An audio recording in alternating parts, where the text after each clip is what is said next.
Hello ಗೆಳೆಯರಿ, ನಮ್ಮ ಲಾಯ್ಕ್ಸ್ ಪ್ರಸ್ತುತಪಡಿಸುತ್ತಿರುವ ಕನ್ನಡದಲ್ಲಿ the Hindu ವಿಶ್ಲೇಷಣೆಗೆ ಸ್ವಾಗತ. ಇವತ್ತು ನಾವು ಆಗಸ್ಟ್ 2, 2022 ಹಿಂದೂ ವಿಶ್ಲೇಷಣೆಯನ್ನು ನೋಡಲಿದ್ದೇವೆ. ಇವತ್ತಿನ ಸುದ್ದಿ ವಿಶ್ಲೇಷಣೆಗೂ ಮುಂಚೆ ಇರುವಂತಹ ಸ್ಮಾಲ್ ಅನೌನ್ಸ್ಮೆಂಟ್ ಅಂದರೆ, ಕಾಲೇಜ್ಗೆ ಹೋಗ್ತಕ್ಕಂಥ ವಿದ್ಯಾರ್ಥಿಗಳಿಗೆ ಹಾಗೂ ವರ್ಕಿಂಗ್ ಪ್ರೊಫೆಷನಲ್ಸ್ಗಳಿಗೆ ಈವ್ನಿಂಗ್ ಬ್ಯಾಚನ್ನು ಕಂಡಕ್ಟ್ ಮಾಡ್ತಾ ಇದ್ದಾರೆ. ಇದಕ್ಕೆ ಸಂಬಂಧಪಟ್ಟಂಥ ಒಂದು ವರ್ಕ್ಶಾಪನ್ನು ನಿಮಗೆ ಆಗಸ್ಟ್ 8 ಅಂದು ಕಂಡಕ್ಟ್ ಮಾಡಲಾಗುತ್ತೆ. 11 o'clock ಇರುತ್ತೆ. ಸೊ ಈ ಒಂದು ಸೆಷನ್ ಅಡಿನಲ್ಲಿ ನಿಮಗೆ ಎಕ್ಸಾಮ್ ಯಾವ ರೀತಿಯಾಗಿ ಪ್ರಿಪೇರ್ ಆಗಬೇಕು, ಟೈಮ್ ಮ್ಯಾನೇಜ್ಮೆಂಟನ್ನು ಯಾವ ರೀತಿಯಾಗಿ ಮಾಡಬೇಕು ಅನ್ನುವಂಥ ಒಂದು ನಿಟ್ಟಿನಲ್ಲಿ ಓರಿಯೆಂಟೇಷನನ್ನು ಕೊಡಲಾಗುತ್ತೆ. ಹೆಚ್ಚಿನ ಇನ್ಫಾರ್ಮೇಷನ್ ಏನಾದರೂ ಬೇಕಿದ್ದರೆ ಇಲ್ಲಿ ಕೊಟ್ಟಿರುವಂಥ ನಂಬರ್ಗೆ ಕಾಲ್ ಮಾಡಿ ಮಾಹಿತಿಯನ್ನು ಪಡ್ಕೋಬಹುದು. ಇವತ್ತಿನ ಮೊದಲನೇ article, AlphaFold a tour de force in science. ಈ ಒಂದು ಆರ್ಟಿಕಲನ್ನು ಸಿಲೆಬಸಲ್ಲಿ ನೋಡೋದಾದರೆ GS ಪೇಪರ್ 3 ನಡಿನಲ್ಲಿ ಸೈನ್ಸ್ ಆ್ಯಂಡ್ ಟೆಕ್ನಾಲಜಿಗೆ ನಾವು ಕನೆಕ್ಟ್ ಮಾಡ್ಕೋಬೋದು. ಸೊ ಇದರ ಒಂದು ಕಂಟೆಕ್ಸ್ಟ್ ಯಾವ ರೀತಿಯಾಗಿದೆ, 3 ಡೈಮೆನ್ಷನಲ್ ಪ್ರೋಟೀನ್ ಸ್ಟ್ರಕ್ಚರನ್ನು ಇವತ್ತು ಪ್ರೆಡಿಕ್ಟ್ ಮಾಡಿದ್ದಾರೆ. ಸರಿಸುಮಾರು 200 ಮಿಲಿಯನ್ ಅಷ್ಟು ಪ್ರೋಟೀನ್ ಸ್ಟ್ರಕ್ಚರನ್ನು ಪ್ರೆಡಿಕ್ಟ್ ಮಾಡಿರೋದನ್ನು ನಾವಿಲ್ಲಿ ನೋಡ್ಬೋದು. ಯಾವ ರೀತಿಯಾದಂತಹ ಟೆಕ್ನಾಲಜಿಯನ್ನು ಇವರು ಬಳಕೆ ಮಾಡ್ಕೊಂಡಿದ್ದಾರೆ, ಜೊತೆಗೆ ಇದರಿಂದ ಬೆನಿಫಿಟ್ ಯಾವ ರೀತಿಯಾಗಿದೆ ಮತ್ತು ಪ್ರೋಟೀನ್ಗೆ ಸಂಬಂಧಪಟ್ಟಂಥ ಬೇಸಿಕ್ಸ್, ಈ 3 ಪಾಯಿಂಟ್ಸ್ಗಳನ್ನು ನಾವು ಕವರ್ ಮಾಡಬೇಕು.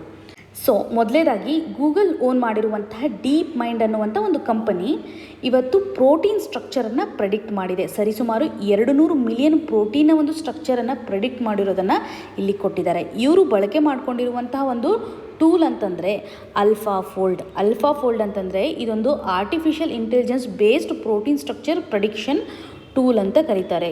ಸೊ ಈ ಒಂದು ಟೂಲ್ನ ಮುಖಾಂತರ ಇವತ್ತು ಕಂಪ್ಯೂಟ್ರಲ್ಲಿ ಒಂದು ಡೀಪ್ ನ್ಯೂರಲ್ ನೆಟ್ವರ್ಕನ್ನು ಇನ್ಬಿಲ್ಟ್ ಮಾಡಲಾಗುತ್ತೆ. ಇದರ ಮುಖಾಂತರ ಪ್ರೋಟೀನ್ನ ಒಂದು ಸ್ಟ್ರಕ್ಚರ್ ಯಾವ ರೀತಿಯಾಗಿ ಬದಲಾವಣೆ ಆಗ್ತಾ ಇರುತ್ತೆ ಅನ್ನೋದ್ರ ಮೇಲೆ ಕಂಪ್ಲೀಟಾಗಿ ಅನಲೈಸ್ ಮಾಡ್ಬೋದು. ಈ ಒಂದು ಆರ್ಟಿಫಿಷಿಯಲ್ ಇಂಟೆಲಿಜೆನ್ಸ್ ಟೂಲನ್ನು ಯಾವ ಮಾಡೆಲ್ ಮೇಲೆ ಪ್ರಿಪೇರ್ ಆಗುತ್ತೆ ಅನ್ನೋದು important. Human neural network model ಯಾವ ರೀತಿಯಾಗಿರುತ್ತೆ, ಇವಾಗ ಯಾವುದೇ ಒಂದು ಡೇಟಾವನ್ನು ಇನ್ಪುಟ್ ಕೊಟ್ಟಾಗ ನ್ಯೂರಲ್ ನೆಟ್ವರ್ಕಲ್ಲಿ ಸ್ಟೋರ್ ಆಗ್ತಾ ಇರುವಂಥ ಕಂಡೀಷನ್ ಆಗಿರ್ಬೋದು, ಅಥವಾ ಯಾವಾಗ ಔಟ್ಪುಟ್ನ ಒಂದು ಅವಶ್ಯಕತೆ ಇರುತ್ತೆ, ಡಿಸೈರ್ಡ್ ಸಿಚುವೇಷನಲ್ಲಿ ಆ ಒಂದು ಇನ್ಪುಟ್ ಇನ್ಫಾರ್ಮೇಷನ್ನು ಔಟ್ಪುಟ್ ಆಗಿ ಕನ್ವರ್ಟ್ ಆಗ್ತಕ್ಕಂಥ ಸಿಚುವೇಷನ್ಸ್ಗಳನ್ನು ನೋಡ್ತೀವಿ. ಸೇಮ್ ಮಾಡೆಲನ್ನೇ ಈ ಒಂದು ಆರ್ಟಿಫಿಷಿಯಲ್ ಇಂಟೆಲಿಜೆನ್ಸ್ ಟೂಲನ್ನು ತಯಾರು ಮಾಡುವಾಗ ಬಳಕೆ ಮಾಡ್ಕೊಂಡಿದ್ದಾರೆ.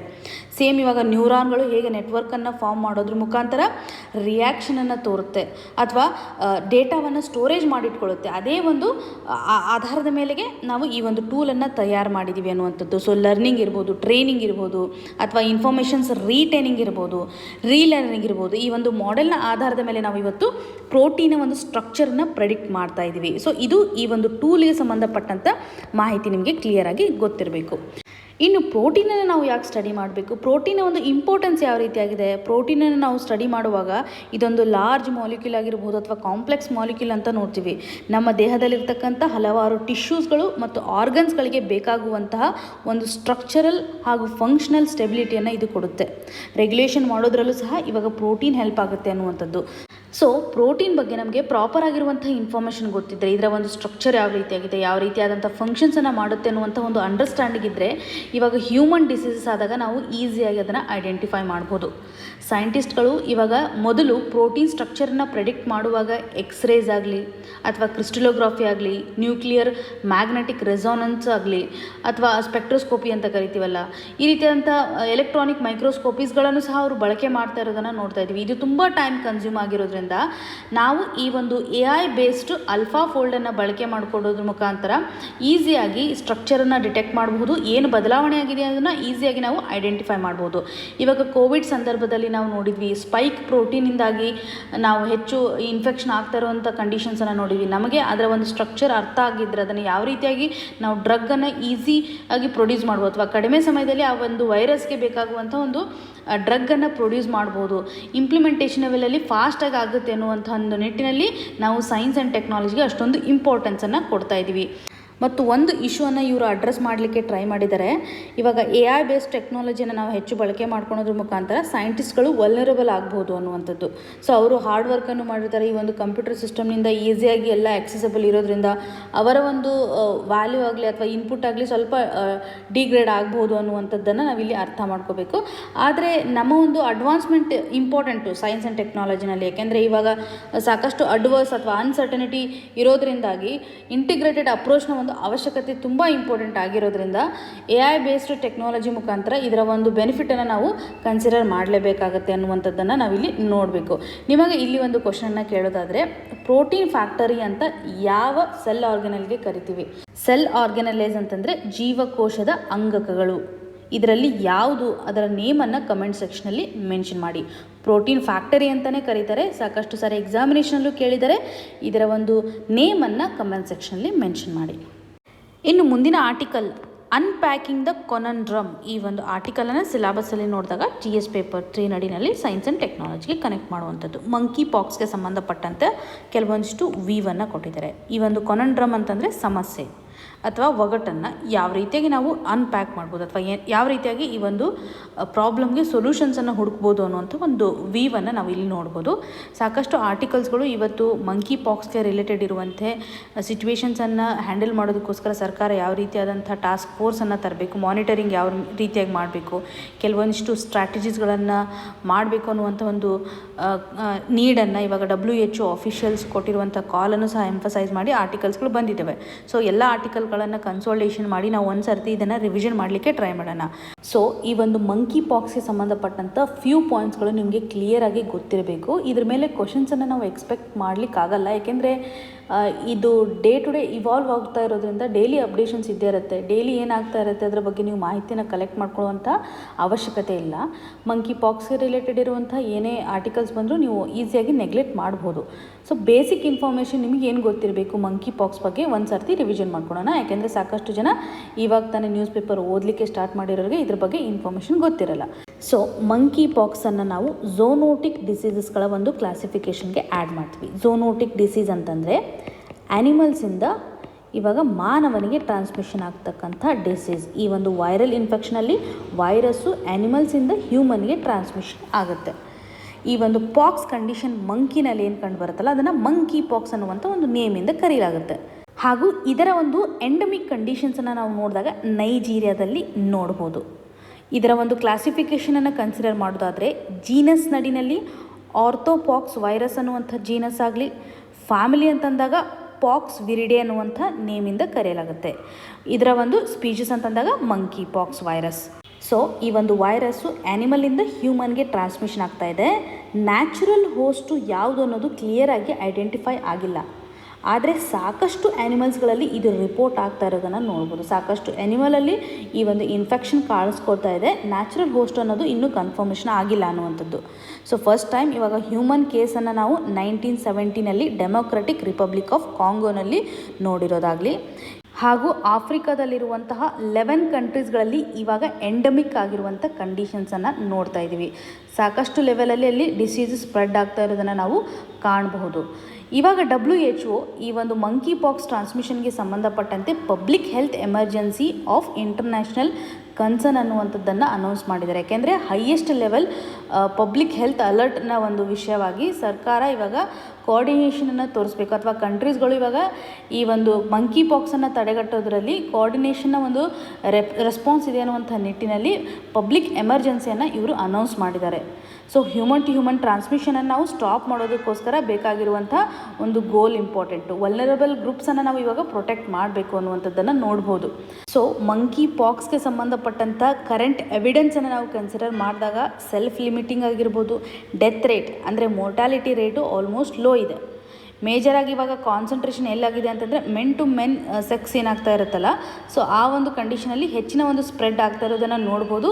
ಸೊ ಇಲ್ಲಿ ಪ್ರಾಪರಾಗಿ ನಾವು ಹ್ಯೂಮನ್ ಟು ಹ್ಯೂಮನ್ ಟ್ರಾನ್ಸ್ಮಿಷನನ್ನು ಸ್ಟಾಪ್ ಮಾಡೋದರಲ್ಲಿ ಪ್ರಯಾರಿಟೀಸನ್ನು ಕೊಡಬೇಕು. ಟಾರ್ಗೆಟೆಡ್ ರಿಸ್ಕ್ ಕಮ್ಯುನಿಕೇಷನ್ಸ್ ಇರ್ಬೋದು, ಅಥವಾ ಕಮ್ಯುನಿಟಿ ಎಂಗೇಜ್ಮೆಂಟ್ ಇರ್ಬೋದು, ಮತ್ತು ಕೇಸ್ ಡಿಟೆಕ್ಷನ್ಸ್ ಇರ್ಬೋದು. ಈ ರೀತಿಗೆ ಹಲವಾರು ಲೆವೆಲಲ್ಲಿ ನಾವು ಈ ಒಂದು ಮಂಕಿ ಪಾಕ್ಸನ್ನು ತಡೆಗಟ್ಟೋದಕ್ಕೋಸ್ಕರ ಬೇಕಾಗಿರುವಂಥ ಸ್ಟ್ರಾಟಜೀಸನ್ನು ಇಂಪ್ಲಿಮೆಂಟ್ ಮಾಡಬೇಕು, ಟ್ರೀಟ್ಮೆಂಟ್ಸನ್ನು ತರಬೇಕು ಅನ್ನುವಂಥದ್ದನ್ನು ಇಲ್ಲಿ ಎಂಫಸೈಸ್ ಮಾಡಿರೋದನ್ನು ನೋಡ್ಬೋದು. ಸೊ ಒಟ್ಟಾರೆಯಾಗಿ ಈ ಒಂದು ಮಂಕಿ ಪಾಕ್ಸ್ನಿಂದಾಗಿ ಸಾಕಷ್ಟು ಹೆಲ್ತ್ ಅಲರ್ಟ್ಸ್ಗಳು WHO ಬರ್ತಾ ಇದೆ ಅನ್ನೋದು ನಿಮಗೆ ಕ್ಲಿಯರ್ ಆಗಿ ಗೊತ್ತಿರಬೇಕಾಗಿರುವಂಥ ಒಂದು ಅಪ್ಡೇಷನ್ಸು. ಇನ್ನು ಮುಂದಿನ ಆರ್ಟಿಕಲ್ ಲ್ಯಾಂಗ್ವೇಜ್ ಆ್ಯಸ್ ಬ್ಯಾರಿಯರ್. ಈ ಒಂದು ಆರ್ಟಿಕಲನ್ನು ಸಿಲೆಬಸಲ್ಲಿ GS ಪೇಪರ್ 2 ನಡಿನಲ್ಲಿ ಎಜುಕೇಷನ್ಗೆ ಕನೆಕ್ಟ್ ಮಾಡ್ಕೋಬೋದು. ಆರ್ಟಿಕಲಲ್ಲಿರುವಂಥ ಕೋರ್ ಇನ್ಫಾರ್ಮೇಷನ್ ಅಂತಂದರೆ ಹೈಯರ್ ಎಜುಕೇಷನನ್ನು ಇಂಡಿಯನ್ ಲ್ಯಾಂಗ್ವೇಜಸಲ್ಲಿ ಮಾಡಬೇಕು ಅನ್ನುವಂಥ ಒಂದು ಕರೆಯನ್ನು ನೋಡ್ಬೋದು.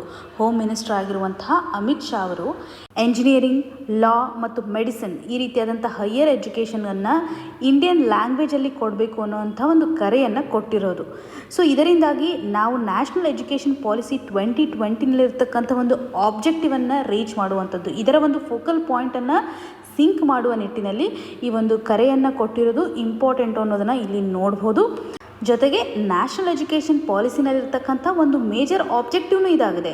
ಹೈಯರ್ ಎಜುಕೇಷನ್ ಇನ್ಸ್ಟಿಟ್ಯೂಷನನ್ನು ಅಥವಾ ಪ್ರೋಗ್ರಾಮ್ಸ್ಗಳನ್ನು ನಾವು ಮದರ್ ಟಂಗಲ್ಲಿ ಅಥವಾ ಲೋಕಲ್ ಲ್ಯಾಂಗ್ವೇಜಸಲ್ಲಿ ಕೊಡುವಂಥದ್ದು, ಈ ಮೀಡಿಯಮ್ ಆಫ್ ಇನ್ಸ್ಟ್ರಕ್ಷನನ್ನು ಇವತ್ತು ರೀಜ್ನಲ್ ಲ್ಯಾಂಗ್ವೇಜಲ್ಲಿ ಕೊಡುವಂಥದ್ದನ್ನು ನಾವು ನೋಡ್ಬೋದು. ಸೊ 95% ಆಫ್ ದ ಸ್ಟೂಡೆಂಟ್ಸ್ ಏನಿದಾರಲ್ಲ ಇವತ್ತು ಪ್ರೈಮರಿ ಎಜುಕೇಷನನ್ನು ಅವರು ಮದರ್ ಟಂಗಲ್ಲಿ ರಿಸೀವ್ ಮಾಡ್ತಾ ಇದ್ದಾರೆ. ಸೊ ಅವರು ಹೈಯರ್ ಎಜುಕೇಷನ್ಸ್ಗೆ ಬಂದಾಗ ಸಾಕಷ್ಟು ಜನ ಡ್ರಾಪ್ಔಟ್ ಆಗ್ತಾ ಇರೋದನ್ನು ಅಥವಾ ಡಿಫಿಕಲ್ಟೀಸನ್ನು ನಾವು ಫೇಸ್ ಮಾಡೋದನ್ನು ನೋಡ್ಬೋದು ರೀಸೆಂಟ್ ಇಯರ್ಸಲ್ಲಿ. ಸೊ ಈ ನಿಟ್ಟಿನಲ್ಲಿ ಎಂಜಿನಿಯರಿಂಗ್ ಕೋರ್ಸನ್ನು ಇವಾಗ ಇಂಡಿಯನ್ ಲ್ಯಾಂಗ್ವೇಜಸಲ್ಲಿ ಅಥವಾ ಲೋಕಲ್ ಲ್ಯಾಂಗ್ವೇಜಸಲ್ಲಿ ಅವೈಲೇಬಲ್ ಇರೋದ್ರಿಂದ ಅವರು ಹೈಯರ್ ಎಜುಕೇಷನನ್ನು ಪ್ರಾಪರ್ ಮೋಡಲ್ಲಿ ರಿಸೀವ್ ಮಾಡ್ಬೋದು. 2021 ಮತ್ತು 2022 ಸಹ all India council for technical education, so ಇದರ ಅಡಿನಲ್ಲಿ ಕೆಲವೊಂದಿಷ್ಟು ಕಾಲೇಜಸ್ಗೆ ಇವಾಗ ಹೈಯರ್ ಎಜುಕೇಷನ್ಸನ್ನು ಇಂಡಿಯನ್ ಲ್ಯಾಂಗ್ವೇಜಸಲ್ಲಿ ಕನ್ಸಿಡರ್ ಮಾಡೋದಕ್ಕೋಸ್ಕರ ಪ್ರಮೋಷನ್ ಮಾಡಿರೋದನ್ನು, ಅದರಲ್ಲೂ 19 ಇಂಜಿನಿಯರಿಂಗ್ ಕಾಲೇಜನ್ನು ಅಪ್ರೂವಲ್ ಮಾಡಿರೋದು 10 ಸ್ಟೇಟ್ಗಳಲ್ಲಿ ಅನ್ನೋದನ್ನು ಇಲ್ಲಿ ಎಂಫಸೈಸ್ ಮಾಡಿದ್ದಾರೆ. ಸೊ ಈ ಒಂದು ಕೌನ್ಸಿಲ್ ಅಡಿನಲ್ಲಿ ಆಟೋಮೆಟಿಕ್ ಆಗಿರುವಂಥ ಒಂದು ಆರ್ಟಿಫಿಷಿಯಲ್ ಇಂಟೆಲಿಜೆನ್ಸ್ ಟೂಲನ್ನು ಸಹ ಎಸ್ಟಾಬ್ಲಿಷ್ಮೆಂಟ್ ಮಾಡಿರೋದನ್ನು, ಸೊ ಈ ಒಂದು ಟೂಲ್ಗಳ ಮುಖಾಂತರ ಈಸಿಯಾಗಿ ಪರ್ಮಿಟೆಡ್ ಆಗಿರುವಂಥ 11 ಲ್ಯಾಂಗ್ವೇಜಸ್ಗಳಲ್ಲೂ ಸಹ ಕೋರ್ಸನ್ನು ಪಡ್ಕೋಬೋದಾಗಿದೆ ಅನ್ನೋದನ್ನು ನಾವಿಲ್ಲಿ ಅರ್ಥ ಮಾಡ್ಕೋಬೇಕು. ಇನ್ನು ಸ್ವಯಂ ಪೋರ್ಟಲ್ ನಡಿನಲ್ಲಿ ಆನ್ಲೈನ್ ಕೋರ್ಸಸನ್ನು ಸೆಂಟ್ರಲ್ ಗೌರ್ಮೆಂಟ್ ಪ್ರೊವೈಡ್ ಮಾಡ್ತಾ ಇದೆ. ಪಾಪ್ಯುಲರ್ ಆಗಿರ್ತಕ್ಕಂಥ ಕೋರ್ಸಸ್ಗಳು ಇವಾಗ ರೀಜ್ನಲ್ ಲ್ಯಾಂಗ್ವೇಜಲ್ಲಿ ಅಥವಾ ಇಂಡಿಯನ್ ಲ್ಯಾಂಗ್ವೇಜಲ್ಲಿ ಅವೈಲೇಬಲ್ ಇರುವಂತೆ ಸ್ವಯಂ ಪೋರ್ಟಲಲ್ಲಿ ನಾವು ನೋಡ್ಬೋದು. ಇದೊಂದು ಆನ್ಲೈನ್ ಪೋರ್ಟಲ್ ಆಗಿದೆ ಅಥವಾ ಆನ್ಲೈನ್ ಕೋರ್ಸ್ಗಳ ಒಂದು ಪ್ಲ್ಯಾಟ್ಫಾರ್ಮ್ ಅನ್ನುವಂಥದ್ದು ನಿಮಗೆ ಗೊತ್ತಿರಬೇಕು. ಸಿಂಗಲ್ ವರ್ಡ್ ಕ್ವಶನ್ಸಲ್ಲಿ ಇದನ್ನು ಎಂಫಸೈಸ್ ಮಾಡ್ಬೋದು. ಈ ರೀತಿಯಾಗಿ ಇಂಪಾರ್ಟೆನ್ಸನ್ನು ಸಹ ನಾವು ಒಂದು ಸೈಡ್ ನೋಡಿದರೆ ಅಥವಾ ಸರ್ಕಾರ ಯಾವ ರೀತಿಯಂಥ ಫೆಸಿಲಿಟೀಸನ್ನು ಅಥವಾ ಪ್ರಮೋಷನನ್ನು ಮಾಡ್ತಾ ಇದೆ ಅನ್ನೋದನ್ನು ಒಂದು ಸೈಡಲ್ಲಿ ನೋಡಿದರೆ, ಇನ್ನೊಂದು ಅರ್ಥದಲ್ಲಿ ಕೆಲವೊಂದಿಷ್ಟು ಸ್ಟೇಟ್ ಗೌರ್ಮೆಂಟಲ್ಲಿ ರೀಜ್ನಲ್ ಲ್ಯಾಂಗ್ವೇಜಲ್ಲಿ ಕೋರ್ಸಸ್ಗಳನ್ನು ಇಂಪ್ಲಿಮೆಂಟ್ ಮಾಡೋದ್ರಿಂದ, ಫಾರ್ ಎಕ್ಸಾಂಪಲ್ ಇವಾಗ ತಮಿಳ್ನಾಡಲ್ಲಿ ನಾವು ನೋಡಿದಾಗ ತಮಿಳ್ ಮೀಡಿಯಂ ನಡಿನಲ್ಲಿ ನಾವು ಕೆಲವೊಂದಿಷ್ಟು ಇಂಜಿನಿಯರಿಂಗ್ ಎಜುಕೇಷನ್ಸನ್ನು ನಾವು ಕನ್ಸಿಡರ್ ಮಾಡಿದಾಗ ಇದರ ಒಂದು ಡ್ರಾಬ್ಯಾಕನ್ನು ನಾವು ಇಲ್ಲಿ ಕನ್ಸಿಡರ್ ಮಾಡೋದಾದರೆ ಪೊಲಿಟಿಕಲ್ ಟೂಲ್ ಆಗಿ ಇದನ್ನು ಕನ್ಸಿಡರ್ ಮಾಡಿದ್ದಾರೆ ಅನ್ನುವಂಥದ್ದನ್ನು ಇಲ್ಲಿ ಎಂಫಸೈಸ್ ಮಾಡಿದ್ದಾರೆ. ಜೊತೆಗೆ ಲಾ ರಿಲೇಟೆಡ್ ಇರತಕ್ಕಂತಹ ಕೋರ್ಸನ್ನು ನಾವು ರೀಜ್ನಲ್ ಲ್ಯಾಂಗ್ವೇಜಲ್ಲಿ ಮಾಡಿದಾಗ ಪ್ರೊಸೀಡಿಂಗ್ಸ್ ಏನಿರುತ್ತಲ್ಲ, ಇವಾಗ ಸುಪ್ರೀಂ ಕೋರ್ಟ್ ಇರ್ಬೋದು ಅಥವಾ ಹೈಕೋರ್ಟಲ್ಲಿರ್ತಕ್ಕಂಥ ಪ್ರೊಸೀಡಿಂಗ್ಸ್ಗಳು ಅಥವಾ ಕೋರ್ಟ್ನ ಒಂದು ಪ್ರೊಸೀಡಿಂಗ್ಸ್ಗಳು ಇಂಡಿಯನ್ ಲ್ಯಾಂಗ್ವೇಜಲ್ಲಿ ಇದ್ದರೆ ಮಾತ್ರ ಅದು ನಿಮಗೆ ಬೆನಿಫಿಟ್ ಆಗುತ್ತೆ. ಕೋರ್ಸ್ ಪ್ರೊಸೀಡಿಂಗ್ಸ್ಗಳು ನಾರ್ಮಲಿ ಇಂಗ್ಲೀಷ್ ಲ್ಯಾಂಗ್ವೇಜಲ್ಲಿ ಇರುತ್ತೆ. ಸೊ ಇದರಿಂದ ನಾವು ಜುಡಿಷಿಯರಿ ಸಿಸ್ಟಮಲ್ಲಿ ಸಹ ಸ್ವಲ್ಪ ಬದಲಾವಣೆನ ತರಬೇಕು ಅನ್ನೋದಾಗಲಿ, ಎಜುಕೇಷನಲ್ ಮಟೀರಿಯಲ್ಸ್ಗಳು ಇವಾಗ ಎಲ್ಲ ಲ್ಯಾಂಗ್ವೇಜಸಲ್ಲಿ ಅವೈಲೇಬಲ್ ಇರುವಂತೆ ಮಾಡೋದು, ಯಾವ ರೀತಿಯಾಗಿ approach important, methodology important. So ಇದನ್ನೆಲ್ಲ ಪ್ರಾಪರಾಗಿ ಎಜುಕೇಷನಿಸ್ಟ್ ಇರ್ಬೋದು ಅಥವಾ ಪಾಲಿಸಿ ಮೇಕರ್ ಜೊತೆಗೆ ಪೊಲಿಟಿಕಲ್ ಪ್ರೆಷರ್ ಇರಲಿ ಥಿಂಕ್ ಮಾಡಬೇಕು. ಸೊ ಇದರಿಂದ ಇಂಪ್ಯಾಕ್ಟ್ ಯಾವ ರೀತಿ ಆಗುತ್ತೆ ಅನ್ನೋದನ್ನು ನಾವಿಲ್ಲಿ ಅರ್ಥ ಮಾಡ್ಕೋಬೇಕು. ಈ ರೀತಿಯಾದಂಥ ಪಾಲಿಸೀಸ್ಗಳನ್ನು ತರುವಾಗ ಪೊಲಿಟಿಕಲ್ ಪ್ರೆಷರ್ನ ಒಂದು ಇಂಪಾರ್ಟೆನ್ಸ್ನ ನಾವು ಇಲ್ಲಿ ಅರ್ಥ ಮಾಡ್ಕೊಳ್ಳೇಬೇಕಾಗತ್ತೆ. ಸಾಕಷ್ಟು ಸಾರಿ ಪಾಪ್ಯುಲರಿಸ್ಟಿಕ್ ಪಾಲಿಸೀಸ್ಗಳನ್ನು ತರೋದು, ನೆಕ್ಸ್ಟ್ ಒಂದು ಎಲೆಕ್ಷನಲ್ಲಿ ಗೆಲ್ಲೋದು ಈ ಒಂದು ಅಜೆಂಡಾ ಇರುತ್ತೆ. ನಮ್ಮ ಒಂದು ಎಜುಕೇಷನ್ ಸಿಸ್ಟಮ್ಗೆ ಯಾವ ರೀತಿಯಂಥ ಬದಲಾವಣೆಯನ್ನು ನಾವು ತರಬಹುದು, ಇಂಪ್ಲಿಮೆಂಟೇಷನ್ ಲೆವೆಲಲ್ಲಿ ಯಾವ ರೀತಿಯಾಗಿ ಇದು ಹೆಲ್ಪ್ ಆಗುತ್ತೆ. ಸಾಕಷ್ಟು ಸಾರಿ ಎಂಪ್ಲಾಯ್ಮೆಂಟ್ ಅಪಾರ್ಚುನಿಟಿಯನ್ನು ರಿಸ್ಟ್ರಿಕ್ಷನ್ ಮಾಡ್ಬೋದು. ಇವಾಗ ರೀಜ್ನಲ್ ಲ್ಯಾಂಗ್ವೇಜಲ್ಲಿ ನಾವು ಹೆಚ್ಚು ಕಲ್ತಿದ್ದಾಗ ಬೇರೆ ಒಂದು ಸ್ಟೇಟ್ಗೆ ಹೋದಾಗ ನಿಮಗೆ ಅಷ್ಟೊಂದು ಅಪಾರ್ಚುನಿಟಿ ಸಿಕ್ಕಲ್ಲ. ಸೊ ಇದರಿಂದಾಗಿ ಲ್ಯಾಂಗ್ವೇಜನ್ನು ಒಂದು ಬ್ಯಾರಿಯರ್ ಆಗಿ ನಾವು ಇಲ್ಲಿ ಕನ್ಸಿಡರ್ ಮಾಡುವಂತಿಲ್ಲ. ಸೊ ಒಟ್ಟಾರೆಯಾಗಿ ನಮ್ಮ ಒಂದು ಎಜುಕೇಷನ್ ಸಿಸ್ಟಮ್ಗೆ ಸರಿದೂಗಿಸುವಂತೆ, ಅದು ಎಲ್ಲರಿಗೂ ಸಹ ಹೆಲ್ಪ್ ಆಗುವಂಥ ಒಂದು ಪಾಲಿಸಿಯನ್ನು ತರಬೇಕು ಅನ್ನೋದನ್ನು ಇಲ್ಲಿ ಆರ್ಟಿಕಲಿಂದ ನಾವು ಟೇಕ್ ಅವೇ ಪಾಯಿಂಟ್ಸ್ ಆಗಿ ಕನ್ಸಿಡರ್ ಮಾಡ್ಬೋದು. ಇನ್ನು ಮುಂದಿನ article the dwindling fighter strength of the Indian air force. ಈ ಒಂದು ಆರ್ಟಿಕಲನ್ನು ಸಿಲೆಬಸಲ್ಲಿ GS ಪೇಪರ್ 3 ನಡಿನಲ್ಲಿ ಸೈನ್ಸ್ ಆ್ಯಂಡ್ ಟೆಕ್ನಾಲಜಿಗೆ ನಾವು ಕನೆಕ್ಟ್ ಮಾಡ್ಕೋಬೋದು. ಆರ್ಟಿಕಲ್ನ ಕಂಟೆಕ್ಸ್ಟು ಇವಾಗ ಮಿಗ್ ಜೆಟ್ಸ್ಗಳನ್ನು ನಾವು ಬಳಕೆ ಮಾಡ್ಕೋತಾ ಇದ್ದೀವಲ್ಲ, ಈ ಒಂದು MiG-21 ಜೆಟ್ಸ್ಗಳಲ್ಲಿರ್ತಕ್ಕಂಥ ಟೆಕ್ನಿಕಲ್ ಲೈಫು ಕಡಿಮೆ ಆಗ್ತಾ ಇದೆ ಮತ್ತು ನಾವು ಯಾವ ರೀತಿಯಾದಂಥ ಸ್ಟ್ರೆಂತನ್ನು ಹೊಂದಬೇಕು, 42 ಫೈಟರ್ ಸ್ಕ್ವಾಡ್ರಾನನ್ನು ಹೊಂದಬೇಕು, ಆದರೆ ಕೌಂಟ್ಗಳು ಕಡಿಮೆ ಇದೆ. 32 ಒಟ್ಟಾರೆಯಾಗಿರ್ತಕ್ಕಂತಹ ಫೈಟರ್ ಸ್ಕ್ವಾಡ್ರಾನ್ಸನ್ನು ನಾವು ನೋಡ್ತಾ ಇದ್ದೀವಿ ಅನ್ನೋದನ್ನು ಇಲ್ಲಿ ಕೊಟ್ಟಿದ್ದಾರೆ. ಸೊ ಈ ಒಂದು ಫೈಟರ್ ಜೆಟ್ಸ್ಗೆ ಸಂಬಂಧಪಟ್ಟಂತೆ ಇಂಡಿಯನ್ ಏರ್ ಫೋರ್ಸಿಂದ 2 ರೀತಿಯಾದಂಥ ಸ್ಕ್ವಾಡ್ರಾನ್ಸ್ಗಳನ್ನು ನಾವು ರೀಸೆಂಟ್ ಇಯರ್ಸಲ್ಲಿ ಇಂಟ್ರೊಡ್ಯೂಸ್ ಮಾಡಿರೋದನ್ನು, light combat air force Tejas ಅನ್ನುವಂಥದ್ದಾಗಲಿ ಅಥವಾ 2 ಸ್ಕ್ವಾಡ್ರಾನ್ಸ್ ರಾಫಲ್ ಫೈಟರ್ ಜೆಟ್ಸನ್ನು ಸಹ ನಾವು ಫ್ರಾನ್ಸಿಂದ ಪ್ರೊಕ್ಯೂರ್ ಮಾಡಿರೋದನ್ನು ನೋಡ್ತಾ ಇದ್ವಿ. ಒಟ್ಟಾರೆಯಾಗಿ ನಮ್ಮ ಒಂದು ಸ್ಕ್ವಾಡ್ರಾನ್ ಸ್ಟ್ರೆಂತ್ ಏನಿದೆ ಅಂತಂದರೆ 32 ಇದೆ. ಸೊ ನಮ್ಮ ಟಾರ್ಗೆಟ್ ಎಷ್ಟಿದೆ 42 ಇರಬೇಕು ಅಂತ ಅಥರೈಸ್ಡ್ ಸ್ಟ್ರೆಂತನ್ನು ನಾವು ನೋಡ್ಬೋದು. ಇವಾಗ ನಮ್ಮ ನೇಬರಿಂಗ್ ಕಂಟ್ರೀಸ್ನಲ್ಲಿ ನಾವು ಚೈನಾದಿಂದನೂ ಸಹ ಸಾಕಷ್ಟು ಸೆಕ್ಯುರಿಟಿಗೆ ರಿಲೇಟೆಡ್ ಇರತಕ್ಕಂತಹ ಥ್ರೆಟನ್ನು ಫೇಸ್ ಮಾಡ್ತಾ ಇದ್ದೀವಿ. ಇವಾಗ ಪಾಕಿಸ್ತಾನ ಇರ್ಬೋದು, ಎರಡೂ ಕಂಟ್ರಿಗಳು ಸಹ ನೇಬರ್ ಕಂಡೀಷನಲ್ಲಿ ನಾವು ಹೆಚ್ಚಿನ ಒಂದು ಡಿಫೆನ್ಸ್ ಮೇಲೆ ಹೆಚ್ಚು ಫೋಕಸ್ ಮಾಡಬೇಕು ಅನ್ನುವಂಥ ಒಂದು ಸಿಚುವೇಶನ್ ಕ್ರಿಯೇಟ್ ಆಗಿದೆ. ಈ ನಿಟ್ಟಿನಲ್ಲಿ ನಮ್ಮ ಒಂದು ಸ್ಟ್ರೆಂತನ್ನು ಸ್ಟ್ರಾಂಗ್ ಮಾಡಬೇಕು ಅನ್ನುವಂಥ ಒಂದು ಸ್ಟ್ರಾಂಗ್ ಸಜೆಷನನ್ನು ಇಲ್ಲಿ ಕೊಟ್ಟಿದ್ದಾರೆ. ಇನ್ನು MiG-21ಗೆ ಸಂಬಂಧಪಟ್ಟಂತೆ ಫ್ಯಾಕ್ಚುಯಲ್ ಇನ್ಫಾರ್ಮೇಷನ್ ಅಂತಂದರೆ ಇದನ್ನು ಸೋವಿಯತ್ ಯೂನಿಯನಲ್ಲಿ ಫಸ್ಟ್ ಇಂಟ್ರೊಡ್ಯೂಸ್ ಮಾಡಲಾಗುತ್ತೆ ಮಿಗ್ ಅನ್ನುವಂಥ ಒಂದು ಪ್ರಾಡಕ್ಟನ್ನು. ಸೊ ಈ ಒಂದು ಮಿಗ್ಗನ್ನು ಭಾರತದಲ್ಲಿ ಇಂಟ್ರೊಡ್ಯೂಸ್ ಮಾಡಿರೋದು 1963ನಲ್ಲಿ. ಸೊ ಈ ಮೊದಲು 1959ನಲ್ಲಿ ಸೋವಿಯತ್ ಯೂನಿಯನಲ್ಲಿ ಅದನ್ನು ಇಂಟ್ರೊಡ್ಯೂಸ್ ಮಾಡಲಾಗಿದ್ದು ಭಾರತಕ್ಕೆ ಬಂದಿರೋದು 1963ನಲ್ಲಿ. ಫುಲ್ ಟೆಕ್ನಾಲಜಿಯನ್ನು ಟ್ರಾನ್ಸ್ಫರ್ ಮಾಡೋದಾಗಲಿ ಲೈಸೆನ್ಸನ್ನು ಸಹ ಏರ್ಕ್ರಾಫ್ಟ್ ಬಿಲ್ಡ್ ಮಾಡೋದಕ್ಕೋಸ್ಕರ ಕಂಟ್ರಿಗೆ ಟ್ರಾನ್ಸ್ಫರ್ ಆಗಿರೋದು 1963ನಲ್ಲಿ. ಫಸ್ಟ್ ಸೂಪರ್ಸಾನಿಕ್ ಫೈಟರ್ ಏರ್ಕ್ರಾಫ್ಟನ್ನು ಇಂಡಿಯನ್ ಏರ್ಫೋರ್ಸ್ಗೆ ಇಂಟ್ರೊಡ್ಯೂಸ್ ಮಾಡಿರೋದು ಅಂತಂದರೆ MiG-21. ರಷ್ಯಾದವರು ಈ ಒಂದು ಏರ್ಕ್ರಾಫ್ಟ್ನ ಪ್ರೊಡಕ್ಷನನ್ನು 1985ಲ್ಲಿ ಸ್ಟಾಪ್ ಮಾಡ್ತಾರೆ. ಆದರೆ ಭಾರತದಲ್ಲಿ ಅಪ್ಗ್ರೇಡೆಡ್ ವೇರಿಯಂಟನ್ನು ಮತ್ತೆ ಆಪ್ರೇಷನ್ ಮಾಡಲಿಕ್ಕೆ ಕಂಟಿನ್ಯೂ ಮಾಡಿರ್ತಾರೆ. ಸೊ ಭಾರತ ಈ ಒಂದು ಪ್ರೊಡಕ್ಷನನ್ನು ಸ್ಟಾಪ್ ಮಾಡಿರೋದಿಲ್ಲ. ಭಾರತ ಮತ್ತು ರಷ್ಯಾದ ಒಂದು ಬೈಲ್ಯಾಟ್ರಲ್ ಸಮ್ಮಿಟಲ್ಲಿ ಭಾರತ ಇವಾಗ 3 MiG ಫೈಟರ್ ಜೆಟ್ಸ್ಗಳನ್ನು ರಷ್ಯಾಗೆ ಕೊಡುವಂಥ ಒಂದು ಪ್ಲ್ಯಾನಿಂಗ್ ಮಾಡ್ತಾ ಇರೋದನ್ನು ನಾವು ನೋಡ್ಬೋದು. ಹಾಗೂ ಈ ಒಂದು MG-21 ಫೈಟರ್ ಜೆಟ್ಟನ್ನು ಫೇಸ್ಡ್ ಔಟ್ ಮಾಡಬೇಕು ಅನ್ನುವಂಥ ಪ್ಲ್ಯಾನ್ ಆಗಲಿ, ಇದನ್ನು ಕಂಪ್ಲೀಟಾಗಿ ತೇಜಾಸ್ ಏರ್ಕ್ರಾಫ್ಟ್ನಿಂದ ರಿಪ್ಲೇಸ್ ಮಾಡಬೇಕನ್ನುವಂಥದ್ದು ನಿಮಗೆ ಕ್ಲಿಯರಾಗಿ ಗೊತ್ತಿರಬೇಕು. MG-21 ರಿಪ್ಲೇಸ್ ಮಾಡೋದಕ್ಕೋಸ್ಕರ ನಾವು ತೇಜಾಸ್ ಏರ್ಕ್ರಾಫ್ಟನ್ನು ಬಳಕೆ ಮಾಡ್ತಾ ಇದ್ದೀವಿ ಅನ್ನೋದು ನಿಮಗೆ ಗೊತ್ತಿರಲಿ. ಸೊ ಇಷ್ಟು ಇನ್ಫಾರ್ಮೇಷನ್ ನಿಮಗೆ ಬ್ಯಾಕ್ಗ್ರೌಂಡಲ್ಲಿ ಗೊತ್ತಿದ್ದರೆ ಸಾಕು. MG-25 ನಾವು ಯಾವ ಒಂದು ಕಂಟ್ರಿಯಿಂದ ತಂದಿದ್ದೀವಿ, ಇದರ ಮೇಜರ್ ಕಾಂಟ್ರಿಬ್ಯೂಷನ್ ಏನು, ಇದನ್ನು ಯಾಕೆ ನಾವು ಬಳಕೆ ಮಾಡ್ಕೋತೀವಿ ಅನ್ನೋದ್ರ ಬಗ್ಗೆ ಗೊತ್ತಿದ್ದರೆ ಸಾಕು. ಇನ್ನು ಮುಂದಿನ article using a rupee route to get around a dominating dollar. ಈ ಒಂದು ಆರ್ಟಿಕಲನ್ನು ಸಿಲೆಬಸಲ್ಲಿ GS ಪೇಪರ್ 3 ನಡಿನಲ್ಲಿ ಎಕನಾಮಿ ಸೆಕ್ಷನಲ್ಲಿ ಅದರಲ್ಲೂ ಎಕ್ಸ್ಟರ್ನಲ್ ಸೆಕ್ಟರ್ಗೆ ಕನೆಕ್ಟ್ ಮಾಡ್ಕೋಬೋದು. ಸೊ ಈ ಒಂದು ಆರ್ಟಿಕಲ್ನ ಕೋರ್ ಇನ್ಫಾರ್ಮೇಷನ್ ಅಥವಾ ಕಂಟೆಕ್ಸ್ಟ್ ಅಂತಂದರೆ ರುಪಿ ಡಿಪ್ರಿಷಿಯೇಷನ್ ಆಗ್ತಾ ಇದೆ. ಸರಿಸುಮಾರು 80 ರೂಪಾಯಿನ ಕೊಡೋದ್ರ ಮುಖಾಂತರ ನಾವು $1 ಪಡ್ಕೋಬೋದು. ಇದರಿಂದ ನಾವು ಟ್ರೇಡ್ ಅಡ್ವಾಂಟೇಜನ್ನು ಯಾವ ರೀತಿಯಾಗಿ ಪಡ್ಕೋಬೋದು ಅಥವಾ ನಮ್ಮ ಒಂದು ರುಪಿಯ ಸ್ಟೇಟಸನ್ನು ಗೇನ್ ಯಾವ ರೀತಿಯಾಗಿ ಮಾಡ್ಬೋದು, ಭಾರತಕ್ಕೆ ಅಡ್ವಾಂಟೇಜಸ್ ಯಾವ ರೀತಿಯಾಗಿದೆ ಮತ್ತು ಹರ್ಡಲ್ಸ್ಗಳು ಯಾವ ರೀತಿಯಾಗಿದೆ ಅನ್ನೋದನ್ನು ನಾವು ಈ ಒಂದು ಆರ್ಟಿಕಲಿಂದ ಎಕ್ಸ್ಟ್ರಾಕ್ಟ್ ಮಾಡ್ಕೋಬೇಕಾಗಿರುವಂಥ ಇನ್ಫಾರ್ಮೇಷನ್. ಸೊ ಮೊದಲೇದಾಗಿ ನಿಮಗೆ ಬೇಸಿಕ್ ಇನ್ಫಾರ್ಮೇಷನ್ ಅಥವಾ ಬ್ಯಾಕ್ಗ್ರೌಂಡ್ ಇನ್ಫಾರ್ಮೇಷನ್ ಗೊತ್ತಿರಬೇಕು. US ಫೆಡರಲ್ ರಿಸರ್ವ್ ಇನ್ಫ್ಲೇಷನನ್ನು ತಡೆಗಟ್ಟೋದಕ್ಕೋಸ್ಕರ ಇಂಟ್ರೆಸ್ಟ್ ರೇಟನ್ನು ಹೈಕ್ ಮಾಡಿರೋದನ್ನು ನಾವೆಲ್ಲ ನೋಡಿದ್ದೀವಿ. ಇಂಟ್ರೆಸ್ಟ್ ರೇಟನ್ನು ಹೈಕ್ ಮಾಡಿದಾಗ ನಮ್ಮ ದೇಶದಲ್ಲಿರ್ತಕ್ಕಂತಹ ಇನ್ವೆಸ್ಟರ್ಸ್ಗಳು ತಮ್ಮ ಒಂದು ಇನ್ವೆಸ್ಟ್ಮೆಂಟನ್ನು ತೆಗೆದುಕೊಂಡಿದ್ದಾರೆ. ಸೊ ಆ ಇನ್ವೆಸ್ಟರ್ಸ್ಗೆ ಡಾಲರ್ನ ಒಂದು ಅವಶ್ಯಕತೆ ಇರುತ್ತೆ. ಯಾವಾಗ ಅವ್ರು ನಮ್ಮ ಕಂಟ್ರಿಯಿಂದ ಎಕ್ಸಿಟ್ ಆಗ್ತಾ ಇರ್ತಾರಲ್ಲ ಅವಾಗ ಡಾಲರನ್ನು ಅವರು ತೆಗೆದುಕೊಳ್ತಾರೆ ಅಥವಾ ಡಾಲರ್ನ ಒಂದು ಡಿಮ್ಯಾಂಡ್ ಆಗಿರುತ್ತೆ. ಇದರಿಂದನೂ ಸಹ ಡಾಲರು ಡಿಮ್ಯಾಂಡ್ ಆಗಿರುವಂಥ ಒಂದು ಕಂಡೀಷನ್ಸನ್ನು ನೋಡ್ಬೋದು. ಯಾವಾಗ ಡಾಲರ್ಸ್ಗಳ ಸಪ್ಲೈ ಕಡಿಮೆ ಇರುತ್ತಲ್ಲ ಆವಾಗ ಡಿಮ್ಯಾಂಡ್ ಹೆಚ್ಚಾಗ್ತಾ ಇರುತ್ತೆ. ಅದರ ಒಂದು ಡಿಮ್ಯಾಂಡ್ ಗೇನ್ ಆದಾಗ ಅದು ಒಂದು ಹೈ ವ್ಯಾಲ್ಯೂವನ್ನು ಪಡ್ಕೊಳ್ಳುತ್ತೆ ಅನ್ನುವಂಥದ್ದು. ಸಪ್ಲೈ ಕಡಿಮೆ ಇದ್ದಾಗ ಅದರ ಒಂದು ಡಿಮ್ಯಾಂಡು ಹೆಚ್ಚಾಗುತ್ತೆ. ಸೊ ಈ ನಿಟ್ಟಿನಲ್ಲಿ ಡಿಮ್ಯಾಂಡ್ ಕ್ರಿಯೇಟ್ ಆಗಿರೋದನ್ನು ನೋಡ್ಬೋದು. ಸೊ ನಮ್ಮ ದೇಶದಿಂದನೂ ಸಹ ಎಕ್ಸಿಟ್ ಆಗಿರುವಂಥ ಕಂಡೀಷನ್ಸ್ ಇದ್ದಾವೆ. ಇದೆಲ್ಲ ಕಾರಣ ಅಂತಂದರೆ US ಅಲ್ಲಿ ಆಗಿರುವಂಥ ಒಂದು ಇನ್ಫ್ಲೇಷನಿಂದ ಅವರು ತಂದಿರುವಂಥ ಒಂದು ಪಾಲಿಸಿ, ಇದು ಒಂದು ಕಾಂಟ್ರಿಬ್ಯೂಷನ್ನು. ಜೊತೆಗೆ ಉಕ್ರೈನ್ ಹಾಗೂ ರಷ್ಯಾದ ಒಂದು ಕ್ರೈಸಿಸ್ನಿಂದಾಗಿ ಕಮೋಡಿಟೀಸ್ಗಳ ಸಪ್ಲೈ ಕಡಿಮೆ ಆಗಿದೆ. ಇದರಿಂದ ಇರುವಂಥ ಕಮೋಡಿಟೀಸ್ಗಳ ಮೇಲೆ ಪ್ರೈಸ್ ಹೆಚ್ಚಾಗಿದೆ. ಹೆಚ್ಚು ಡಾಲರ್ಸನ್ನು ಕೊಡಬೇಕು. ಡಾಲರ್ಸ್ನ ಒಂದು ಸಂಖ್ಯೆ ಕಡಿಮೆ ಇರೋದ್ರಿಂದ ಡಾಲರ್ ಡಿಮ್ಯಾಂಡು ಸಹ ಇಲ್ಲಿ ಕ್ರಿಯೇಟ್ ಆಗಿದೆ. ಸೊ ಈ ಎರಡೂ ಕರೆಂಟ್ ಸಿಚುವೇಶನ್ಸ್ಗಳು ಇವತ್ತು ಡಾಲರ್ನ ಡಿಮ್ಯಾಂಡ್ ಕ್ರಿಯೇಟ್ ಆಗೋದರಲ್ಲಿ ಕಾಂಟ್ರಿಬ್ಯೂಷನನ್ನು ಮಾಡಿದ್ದಾವೆ ಮತ್ತು ಮೆಜಾರಿಟಿ ಇಂಟರ್ನ್ಯಾಷನಲ್ ಟ್ರಾನ್ಸಾಕ್ಷನ್ನು ಇವತ್ತು ಡಾಲರ್ನ ಮುಖಾಂತರ ಆಗುತ್ತೆ. ಇದು ಸಾಧ್ಯವಾಗಲಿಕ್ಕೆ ಕಾರಣ ಅಂತಂದರೆ ಪೋಸ್ಟ್ ವಾರ್ ಆದಮೇಲೆ. ಇದಕ್ಕಿಂತ ಮುಂಚೆ ಬ್ರಿಟಿಷ್ ಪೌಂಡನ್ನು ನಾವು ಹೆಜಿಮೋನಿಕ್ ಕರೆನ್ಸಿಯಾಗಿ ಕನ್ಸಿಡರ್ ಮಾಡ್ತಾಯಿದ್ವಿ. ಕೊಲೋನಿಯಲ್ ಟೈಮ್ಸಲ್ಲಿ ನಾವು ಗೋಲ್ಡ್ ಎಕ್ಸ್ಪೋರ್ಟ್ ಮಾಡಿದರೂ ಸಹ, ಗೋಲ್ಡಿಂದ ಇವತ್ತು ಎಕ್ಸ್ಪೋರ್ಟನ್ನು ಮಾಡಿದರೂ ಸಹ ನಾವು ಬ್ರಿಟಿಷ್ ಪೌಂಡನ್ನು ಇಲ್ಲಿ ನಾವು ವರ್ಚುವಲ್ ಕರೆನ್ಸಿಯಾಗಿ ಕನ್ಸಿಡರ್ ಮಾಡುವಂಥದ್ದು. ಇವಾಗ ನ್ಯೂ ಕೊಲೋನಿಯಲ್ ಕರೆನ್ಸಿಯಾಗಿ ಇವತ್ತು US ಟರ್ನ್ ಔಟ್ ಆಗಿದೆ. ಈ ಒಂದು ಸಂದರ್ಭದಲ್ಲಿ ಭಾರತ ಹಾಗೂ ರಷ್ಯಾ ಟ್ರೇಡ್ಗೆ ಸಂಬಂಧಪಟ್ಟಂತೆ ಕರೆನ್ಸಿ ಅಗ್ರಿಮೆಂಟನ್ನು ಸಹ ಮಾಡ್ಕೊಂಡಿರೋದನ್ನು ಇವರು ಲಿಂಕ್ ಮಾಡಲಿಕ್ಕೆ ಟ್ರೈ ಮಾಡಿದ್ದಾರೆ. ಭಾರತ ಫಾರಿನ್ ಕರೆನ್ಸೀಸನ್ನು ರಿಸರ್ವ್ ಮಾಡೋದಕ್ಕೋಸ್ಕರ ಅಥವಾ ತನ್ನ ಒಂದು ಫಾರೆಕ್ಸ್ ರಿಸರ್ವನ್ನು ಸೇವ್ ಮಾಡೋದಕ್ಕೋಸ್ಕರ ಇವತ್ತು ಅಗ್ರಿಮೆಂಟಿಗೆ ಬಂದಿದೆ.